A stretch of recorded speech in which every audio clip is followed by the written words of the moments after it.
The struggle against immigration is dividing the United States in bitter ways, and those are going to have long-lasting consequences.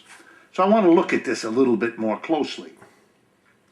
The basic support for bringing large numbers of immigrants into the United States has always been the same. Employers are interested in cheaper workers. They always are. And immigrants work for less money than native workers in most cases. Undocumented immigrants are the best of all for employers because you can cheat them, as employers regularly do, and they can't go to the police because they're undocumented, and so they become very vulnerable.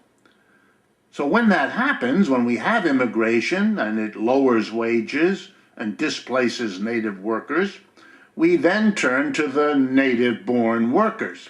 They have long-standing grievances against their employers. They're not paid well enough, they're not taken care of, they're not honored, they're not respected, and they're bitter about it. And now they have the immigrants on top of the situation. Enter then the right-wing politician. Enter then the racist. Enter then the white supremacist. This is a made-to-order opportunity. What you do is you take the accumulated grievances of native-born workers and you focus them not on what employers are doing to them, in this case by bringing in cheaper workers, but you focus on those cheaper workers, on the refugees running from political, military violence, on the immigrants running from poverty, on the people coming to America for all the reasons that people always came to America. And you hope to make political hay by turning the native worker against the immigrant. But let me explain why this is a fool's errand. Employers have three basic ways to make more profits at the expense of their employees.